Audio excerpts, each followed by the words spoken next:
Então, irmãos, eu vou acabar de gravar, né, as considerações que eu disse que eu iria fazer, né, em um vídeo só. Eu falei ali algumas coisas que eu precisava de falar sobre a ressurreição, porque foi a série que eu comecei a gravando aí, tá bom? Aqui nesse segundo vídeo, que era para ser junto com o outro, porém vai ficar meio difícil de eu editar, botar tudo junto, então eu deixei em duas partes mesmo. Eu vou estar concluindo o que eu queria falar naquele único vídeo, tá bom? Que não vai ser possível. Outra coisa. Todos os vídeos, vou dar uma olhada aqui nos vídeos que eu tenho deixado referência de outros vídeos e vou deixar os links, né, dos vídeos ou no comentário fixo, no primeiro comentário fixo ou na descrição, beleza? Aqui passa muito carro, muita moto, né? Então de vez em quando eu vou ter que dar uma pausa aqui, porque eu não vou ter como editar. Se tivesse como editar, eu deixava e depois eu editava tudo, tirava tudo na edição, mas não vai ter como. Então, eu vou estar deixando o link dos vídeos que eu der como referência em algum vídeo que eu estiver falando. Por exemplo, igual na primeira parte eu deixei referência para o estudo que eu fiz, que são duas partes. Eu vou estar deixando o link, tá bom? Da parte 1 e parte 2, ou no comentário fixo, no primeiro comentário fixo, ou na descrição do vídeo, tá bom? Aí vocês vão lá e ver. Acabou de passar uma moto, não vou poder editar, vai ficar, tá bom? Então, esse horário aqui é meio ruim mesmo de gravar aqui. Mas enfim, é isso daí. Então vamos lá. Eu considerei aí na questão da ressurreição a importância, o porquê de se estudar a ressurreição de mortos. Então deixei frisado, né, a importância dessa doutrina da ressurreição dos mortos, né, ressurreição de mortos. Falei algumas coisas ali, considerei algumas coisas, algumas perguntas que a gente deve fazer aos pré-tribulacionistas e a linha pré, né, melhor dizendo. E basicamente é isso. Então agora que eu quero continuar. Nessa segunda parte aqui, eu quero estar falando sobre, como eu disse lá que eu ia falar, sobre algumas coisas que tá ligado com o sonho, né? Que o rei Nabucodonosor teve e a interpretação que Daniel deu àquele sonho, tá? Daniel não só deu a interpretação do sonho, Daniel teve que ver o sonho de novo, porque o rei Nabucodonosor tinha esquecido do sonho. Então, basicamente, Deus teve que mostrar para Daniel o sonho novamente, também a interpretação, tornando esse um trabalho muito mais difícil para espíritos de demônio, né? Então, o que eu quero falar aqui sobre Daniel? Eu tenho alguns vídeos aqui que eu falei algumas coisas sobre a estátua, né? Sobre os pés ali e tal, da estátua, e eu quero juntar, né? Que você vá lá, dê uma olhada lá com isso que eu vou falar aqui, para a gente poder estar estudando junto a palavra. E também deixar para vocês aqui que eu vou estar fazendo uma série agora, que é o arrebatamento. Eu vou estar respondendo 10 perguntas que o professor e pastor Jefferson Neto fez. Ele disse que é 10 perguntas que se deve fazer um pós-tribulacionista e que não tem como responder aquelas perguntas se não torcer o texto. E eu vou aceitar o desafio, vou responder todas as perguntas sem torcer nenhum texto. Eu deixo você à vontade para poder escolher. Eu vou colocar ele fazendo a pergunta com as colocações dele, não com as minhas, para que você fale, você está mudando as colocações. Não, eu vou deixar ele falando, até usar de deboche que ele usa, eu vou deixar para você ver. E depois você vai ver a minha resposta e você vai julgar se o que faz sentido é o que ele está falando ou o que eu vou estar falando, beleza? Agora, esse é o que eu quero falar sobre as continuações dos estudos aqui. Vai ser sobre o arrebatamento e vai ser respondendo as 10 perguntas do professor e pastor Jefferson Neto. Agora a questão do sonho, eu quero recapitular aqui o que é a estátua. A estátua é cabeça de ouro, os braços, os peitos de pedra, de prata, né? Pedra, então eu tirei isso, de prata, tá? O ventre e parte da coxa de bronze, as pernas de ferro e nos pés o ferro se mistura com barro. Não tem nenhuma alguma coisa que deixe assim de forma clara que o ferro do pé não é o mesmo da perna. Pelo contrário, o que dá a entender é que é o mesmo ferro, porém nos pés, dos artelhos para frente até os dedos, o barro entra. Então o barro ali seria ali agora uma exceção daquilo que já estava acontecendo, sendo só como ferro. Porém, o que acontece? As pessoas interpretam a cabeça de ouro Babilônia, está correto. Os peitos e os braços sendo medo e peça, ou alguns dizem que é só os peça, ou é raro alguém falar isso, mas tem um e outro que diz, mas geralmente a visão geral é que o peito e o braço é os medo-persa, isso tá certo. O ventre de bronze, ninguém tem a dúvida que é Alexandre, né, o Império Grego Macedônico da época, e tá certo. Só que quando começa o ferro, a gente tem que ter em mente que aquilo dali é o quarto animal. O quarto animal era terrível, era algo que chamava muita atenção de Daniel. Lembra quando João vê a besta que carregava uma prostituta? Então, João ficou interessado por aquilo, porque ele achou aquilo muito diferente, talvez, muito complexo, muito interessante. E mesma coisa é o quarto animal. No quarto animal, Daniel ele se atenta para isso, porque aquele quarto animal não era comum como os outros, fácil de se interpretar. Ele era muito difícil. E agora a gente entende o porquê. Porque a parte do ferro não é apenas Roma. O Império Romano, na época da realeza, ou na época do Alto Império, Baixo Império e a Era Papal. O Império Romano, ele vai além disso, ele rompe essas fronteiras e ele chega ao Império desfragmentado. Por isso é difícil contabilizar Roma, sendo é difícil compreender que as pernas é só Roma. Roma papal, Roma alto e baixo imperial, ou Roma na área da realeza.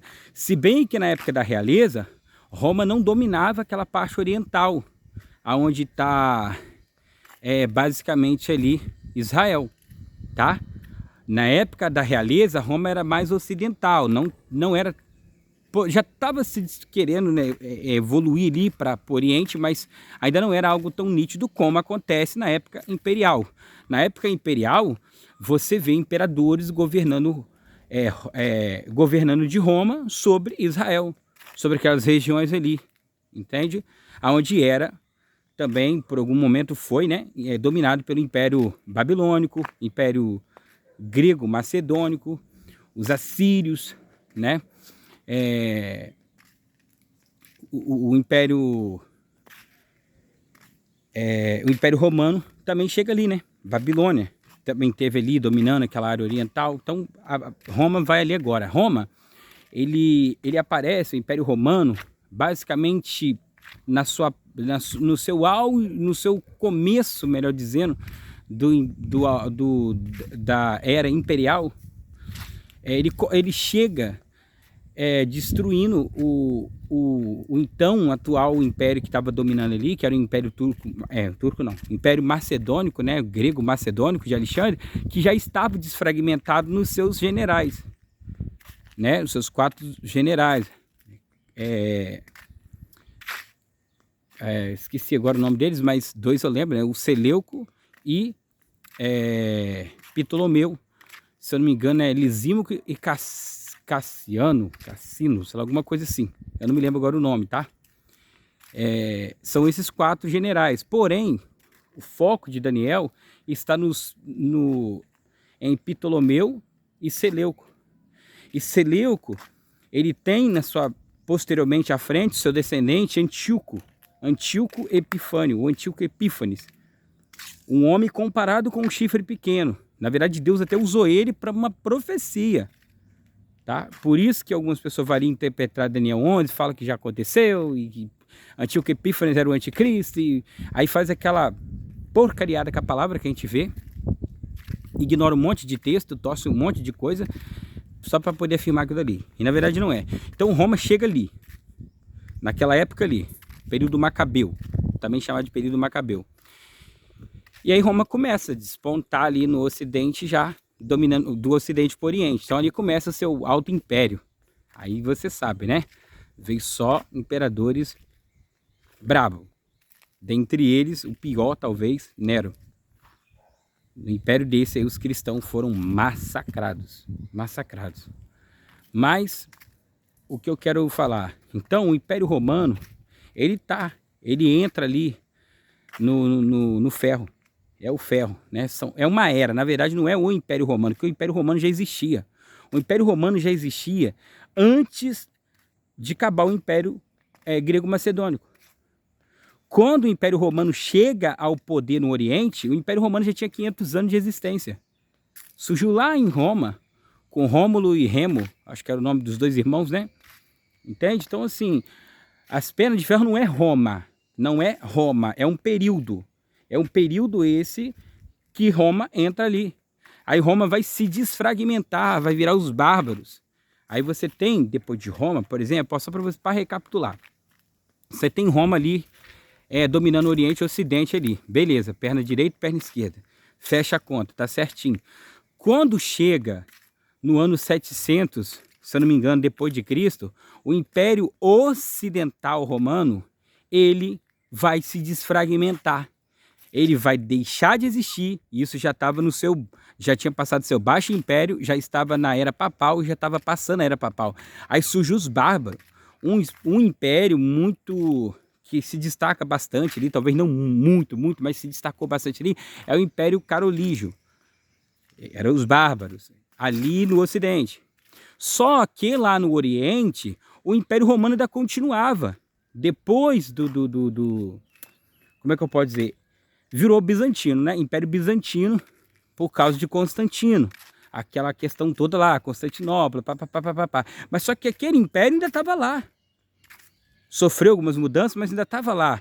E ele só vinha cair mais à frente, para o Império Turco-Otomano. Isso eu estou falando lá no Ocidente. E o Império Turco-Otomano vai até o fim da Primeira Guerra Mundial, e período esse ele quase chegando na Segunda Guerra Mundial. Ali o Império Turco-Otomano ele é desfeito, mas ele dominou.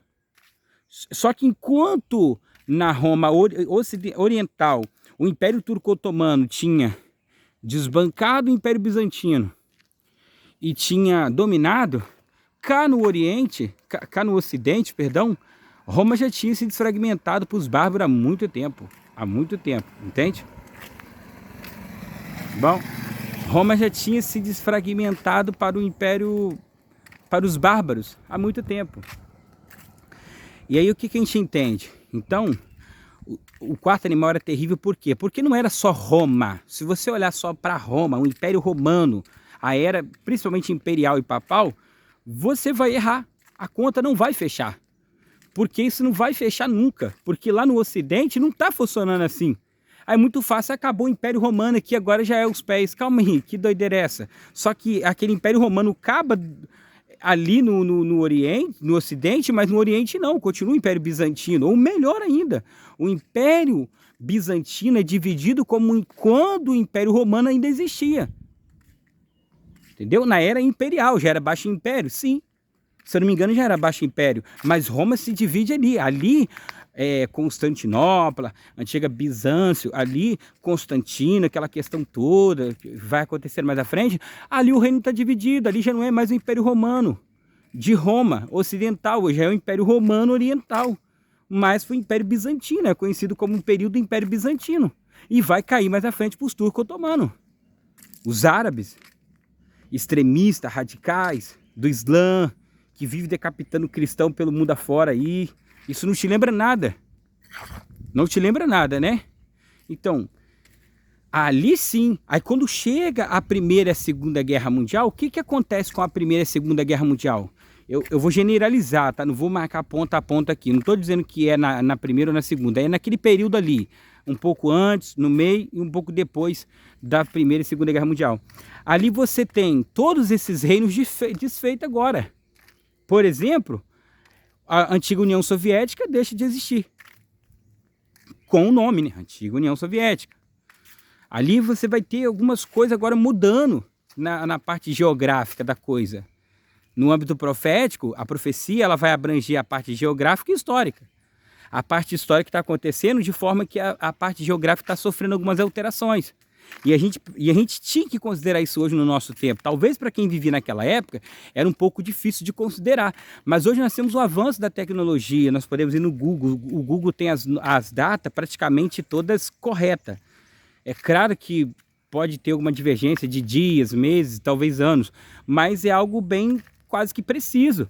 Na época dos nossos irmãos lá do passado, era até mais difícil fazer esse trabalho que a gente consegue fazer hoje de forma mais tranquila, até dentro da nossa casa. Não precisamos de sair para biblioteca nenhuma, não precisamos de comprar nada, sabe? Livro, nada disso, documentos. Hoje a gente já tem essa vantagem. Então, a partir dali, com o fim da Segunda Guerra Mundial, nasce-se a ONU, Organização das Nações Unidas. E eu acredito, olhando para o âmbito profético, que ela é a 7ª cabeça da besta. E ela vai ter 10 chifres. No momento presente, ela tem 5 chifres. Vou te mostrar o porquê. Por exemplo, mas a ONU, que é a Organização das Nações Unidas, ela existiu no fim da Primeira Guerra Mundial, chamava Liga das Nações. E o intuito era não deixar acontecer uma outra guerra. Só que isso não funcionou. E aí na Segunda Guerra Mundial entram personagens mais principais, por exemplo, Estados Unidos, né? Entrou ali na Segunda Guerra Mundial para decidir. E hoje, o que ocorre hoje? A ONU, para mim, na minha mente, meditando na palavra, ela é a 7ª cabeça da besta. A 7ª cabeça da besta. E ela vai ter 10 chifres. Por enquanto ela tem 5. Agora é aqui que eu queria chegar. Hoje você tem... Quais são os 5 chifres que a 7ª cabeça tem hoje? Estados Unidos, Rússia, Reino Unido, França e China.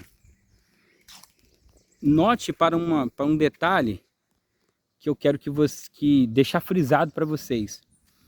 Dentre esses 5, que são 5 chifres, eles não receberam poder para reinar com a besta ainda e tal, beleza. Eles são chifres que ainda não estão colocados exatamente na cabeça, né? Mas eles fazem parte, está sendo montado o Senado, vocês estão me entendendo, né?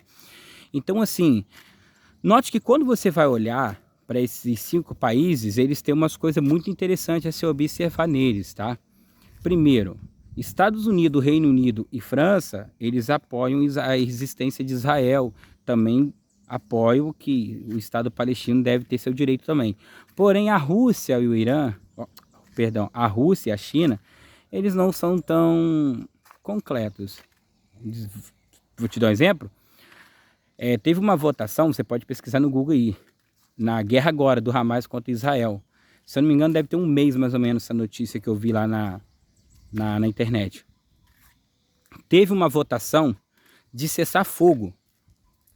E nessa votação, a China e a Rússia não compareceram. Não compareceram. Você não acha estranho? E aí muitos rumores, e eu falei para uma pessoa de desse, olha para essa guerra, que ela vai começar a direcionar muitas coisas aqui, muitas peças que tá fora do quebra-cabeça, ela vai começar a te dar um respaldo para você começar a entender. E de fato isso está acontecendo. Agora, por que esses 5 países são? Como é que funciona a ONU? A ONU é uma assembleia de muitos países, é uma união, né? O nome já diz, né? Organizações das Nações Unidas, é uma união, uma aliança. Só que essa entidade, chamada ONU, ela tem 5 cabeças, que são os 5 países vencedores da Segunda Guerra Mundial. E eu já falei, Estados Unidos, Reino Unido, França, China e Rússia. Antiga União Soviética, a Rússia é a antiga União Soviética, tá? Eles são os vencedores dessa guerra. Dentro da ONU, como é que funciona a ONU? A Assembleia é os países que têm ligações. Para você entrar na ONU, você precisa preencher alguns requisitos ali. Preenchendo esses requisitos, você pode fazer parte da ONU, como Assembleia. Qual é a vantagem de você fazer parte da Assembleia da ONU? Você é país candidato a se tornarem países 10 rotativos. O que é isso? São 10 países que governam junto com os 5 que eu te falei aqui. E eles têm poder de voto. Eles podem votar a favor ou contra qualquer causa, qualquer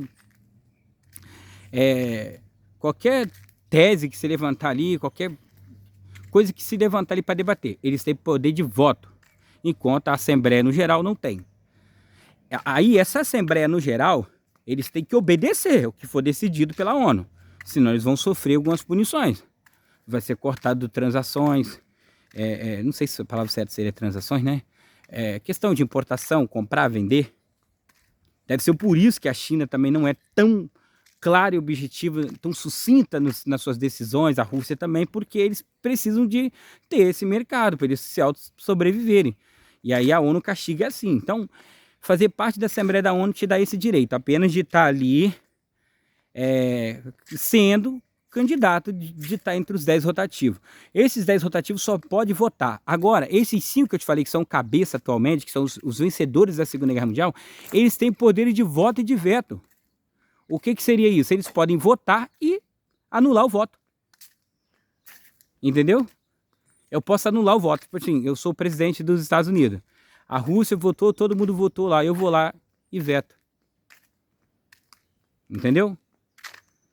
Essa é a 7ª cabeça. Olha o poder que a ONU tem. Você não está entendendo. A ONU não é países que estão numa assembleia reunidos para poder ver o melhor para o mundo. Não é isso, não. A ONU nunca foi isso. A ONU não é isso. A ONU é um poder. É um poder. Ela é a 7ª cabeça da besta. E ela vai ter 10 chifres. Agora vamos para a questão dos 10 chifres. 5 já tem. Vamos de novo voltar em Daniel. Agora na parte dos animais. O 4º animal, ele tinha 10 chifres. E desses 10 chifres subiu uma ponta pequena, que é o anticristo, o chifre pequeno. Ele fazia guerra contra 3 e vencia. Lembra disso? Aí você nunca desconecta uma coisa. Deus está dando autoridade para a besta e o falso profeta matar os santos e vencer os santos. Hoje, os únicos 3 países que se mostram a favor tanto de cristãos quanto de judeus é a França, que está lá, né? Estou falando dos que estão lá. A França, o Reino Unido e os Estados Unidos. Agora, como é que isso vai acontecer? Eu preciso de mais 5 chifres. Tem que ser 10 para cumprir a profecia. 10 chifres e do meio dos 10 sobra uma ponta pequena. A ponta pequena, que é o anticristo, ela tem que vir de Nínive, a atual Mossul, cidade do sul, se não me engano, do Iraque. É dali que tem que vir um homem de Belial, o que maquina o mal contra o Senhor, o que tem a boca arrogante, o que ajunta após ele exércitos para pelejar contra Deus e contra o seu povo. É dali que sai o anticristo. Então, uma coisa eu tenho certeza para você, dentre esses chifres, um tem que ser Iraque. Agora, o Tiago, vou passar aqui meu pensamento. Eu penso o seguinte, os países ali que vai entrar agora para formar mais 5, para dar 10 chifres, e desses 10 tem que sair a ponta pequena, a gente sabe que a ponta pequena só sai do Iraque, então ele tem que estar lá de qualquer maneira. Os outros eu chutaria o Irã, a Síria e a Turquia. Ah, deu 4 já. Iraque, Síria, Turquia e Irã. Por quê? Porque eles faziam parte do Império Assírico, eles faziam parte do Império Babilônico, e eles são países árabes. O Império Turco Otomano, turco, o nome já diz, Turquia. Tá vendo a ligação? Esse império vai renascer. Esse império vai renascer. O Iraque é um país radical. Aí vamos para a profecia de Daniel. Daniel, no capítulo 9, fala o seguinte: o povo do príncipe que há de vir destruirá a cidade e o santuário. Quem destruiu a cidade e o santuário em 70 depois de Cristo? Os romanos. Negativo. Negativo. O general Tito nunca mandou nenhum soldado romano destruir a cidade santa e o santuário. Pelo contrário, ele mandou cessar a desordem. Não foi destruir a cidade e o santuário. Só que, para aquela época, isso aqui é relatos de Flávio Joséfo, né? Tem outros historiadores também, mas Flávio Joséfo talvez seria um dos mais confiáveis hoje. Naquela época, para Roma mandar soldados de Roma ocidental para Roma oriental, saía mais caro. E o que eles fizeram? Eles convocaram, né, soldados, alugaram soldados, para você entender melhor, alugaram soldados para poder prestar esse serviço. Qual era o serviço? Conter a desordem lá em Jerusalém, lá em Israel. Aí quem são os soldados? Os árabes.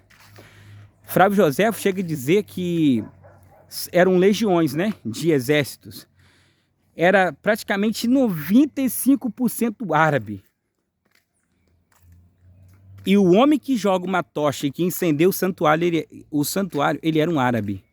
Faz sentido para você agora? O anticristo tem que sair do Iraque. O Iraque é um país radical, extremista islâmico. Embora, sim, radical, porque a tolerância com o cristão lá é zero, todo mundo sabe disso. O Estado Islâmico surgiu em Mossul. O ISIS, o Estado Islâmico, surgiu em Mossul. Pode acontecer de surgir um outro grupo radical de lá? Pode, mas eu tenho certeza que não.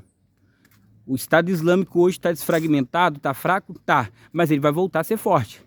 Ele vai voltar com tudo, ele é a ponta pequena, dali sai o anticristo. É dali que tem que sair o anticristo. Entendeu? Então, você vê, os árabes é o povo do príncipe que adivinha. O príncipe que adivinha tem que ser um árabe, ele não pode ser um judeu, não pode ser um francês, Emmanuel Macron, não faz sentido. O Lula, pelo amor de Deus, o Lula é um burro. Desculpa, a única coisa que o Lula serve para candidato é para burro. Nem entre os 10 chifres vai estar, de tão burro que é. Então, sim, umas coisas que não tem cabimento, por isso que eu estou falando sobre isso. Então, o chifre pequeno, ele tem que sair, ele vem do Iraque. O ISIS veio de lá, de Mossul, a cidade que era Nínive. E a profecia diz que é de lá que vem o anticristo. Ou seja, o conselheiro de Belial. Então, considera essas coisas. Agora, quem seria esse outro quinto país aí, que seria um outro chifre, né? Para formar os 10 chifres da sétima cabeça da besta? Eu, sinceramente, não consigo afirmar. Mas esses 4 eu tenho muita certeza de que sejam. Pode ser que não, mas Iraque tem que estar lá, porque é dali que sai o anticristo. Porém, eu tenho um entendimento, claro e lógico, que vai ser esses 4 aí. O quinto, eu não sei, porque assim, pelo menos por enquanto não. Se eu soubesse, eu falaria, né? Eu não sei. No momento, preciso de meditar. Se você tiver alguma coisa, deixa nos comentários aí. Porém, uma coisa eu preciso de considerar. A besta que emerge da terra, que é o Oriente, ela tem aparência de cordeiro e fala como dragão. São 2 chifres, não é isso? Dá a entender, irmãos, que sejam 2 povos. 2 povos que vai patrocinar o anticristo. E eu, em mente, eu tenho, é os árabes e os judeus. O acordo de paz serve para isso, aquele período de paz. Porque olha o que eles têm em comum, tanto os judeus como e árabes, eles não acreditam que Jesus é o Messias. Eles esperam outro Messias, um outro homem. E aí é um momento oportuno para eles se unir. Você não acha? Se eu quero construir uma ponte para chegar nos Estados Unidos e o cara do meu lado também quer, a chance de nós dois chegarmos do outro lado junto é muito maior do que eu sozinho e ele sozinho, porque vai ser 2 gastos. Ele vai construir uma ponte, eu também 2 gastos, um do lado do outro. Então é melhor fazer o quê? Cara, quanto vai sair essa ponte?